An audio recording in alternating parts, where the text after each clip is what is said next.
name is Chris Gaulin, and welcome to Cocktail Making 101. The purpose of this presentation is going to be to go through some of the basics of cocktail making.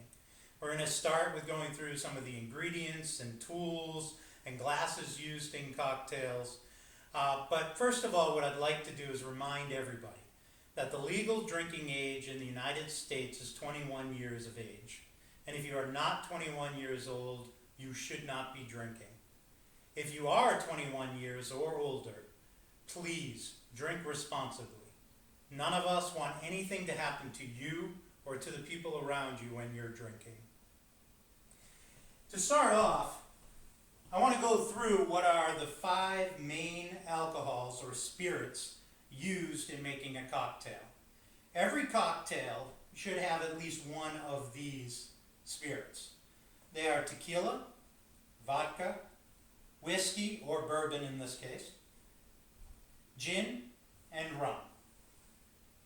As I stated, every cocktail should have one of these if it is going to be considered a cocktail.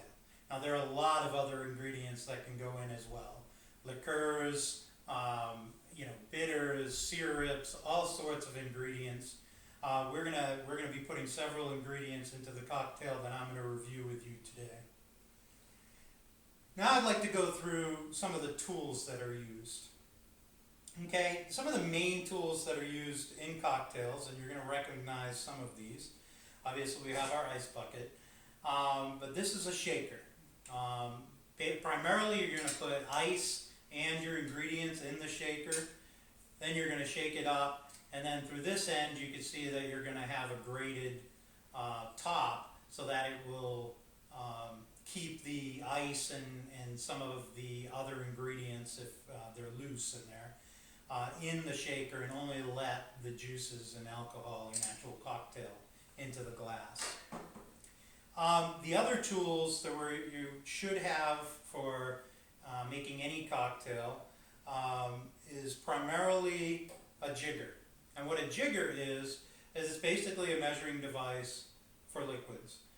It's going to have a 1 ounce side, which is the larger cup, and then it's going to have a 3/4 ounce side, the smaller cup. On this rack you're also going to see things like openers for bottles or cans, a mixing spoon, and a proper cocktail mixing spoon is actually going to have a very gradual slope to the back side of it, and that is so that you can use it in floating alcohols. And floating isn't a technique we're really going to talk about today, but that is when you have alcohols of different densities and you want to make them look like layers in the glass. We also have a strainer and a knife. So these are the primary tools that you are going to use. Then when you're going to make a cocktail, you kind of need to decide what cocktail you want to make. There are currently probably 1 million different cocktails and 10 million variations on that million. It seems nobody really makes a cocktail the same way. So what I did is I actually went and we're going to make a cocktail out of this book. And what this is Tequila Mockingbird, Cocktails with a Literary Twist. And it's by Tim Federle. And what I like about this book is it not only has a lot of cocktails in it and a lot of variations from what you think the normal cocktail would be, but it also has a lot of the techniques and explanations on glasses and all that in it. So it's a great book if you just want to sit down and read and understand how a cocktail is made and some of the kind of rules to what is and is not a cocktail. So the cocktail we're going to make out of this book, because it is a book of cocktails with names from literary works, is called Midsummer Night's Beam, obviously from Shakespeare's Midsummer Night's Dream. And the ingredients in this are going to be, your spirit is going to be bourbon, and then you're going to have 8 mint sprigs, 2 teaspoons of granulated sugar, and 1/2 ounce of lime juice. And primarily for a half an ounce of lime juice, that's about half a lime if you squeeze it out really well. Or certainly you can use lime juice that you buy directly as juice, but I really recommend using real limes. The better your ingredients, the better your cocktail.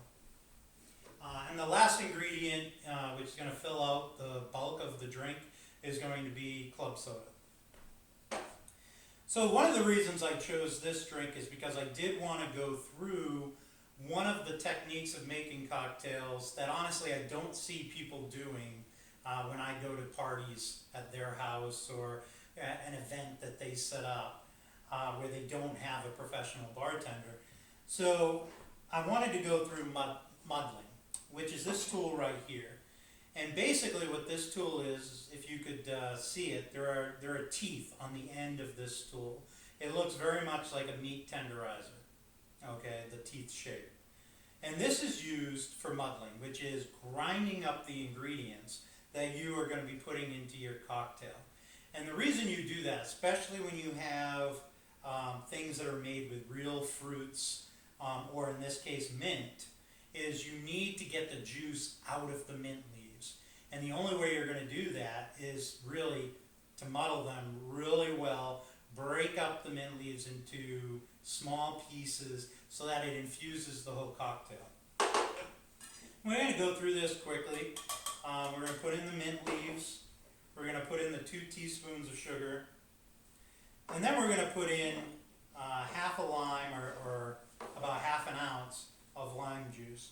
And we're just going to squeeze the lime really hard and get as much of the juice out of half a lime that we can.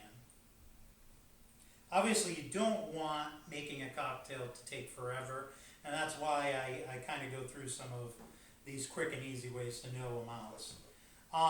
Then the next thing you're going to do, that mixture of mint, lime juice, and sugar, is now you have to muddle it. And the proper way of muddling is you're going to basically dig the teeth, especially into the mint leaves, and then you're going to rotate, either clockwise or counterclockwise, doesn't matter. And you're going to try to just tear up these mint leaves and really get their juice infused. And at the same time, the lime juice is going to break down the granulated sugar, and you're going to start to get a good flavor from the mix of these 3 ingredients.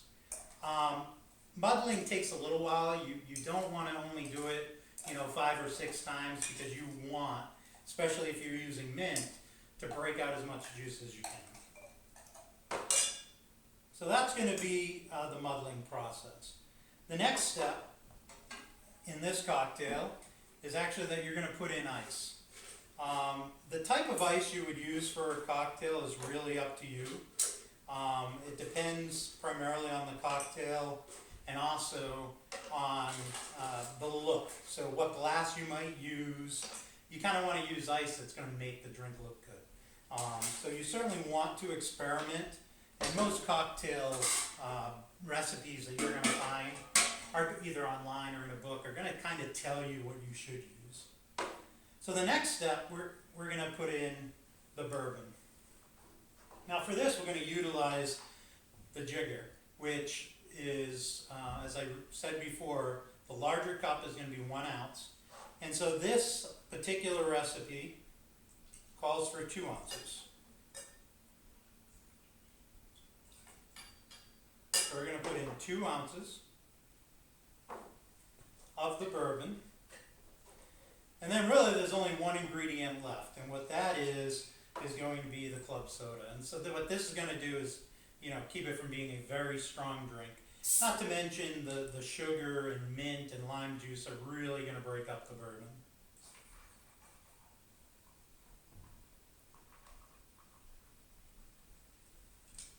So we pour in the club soda.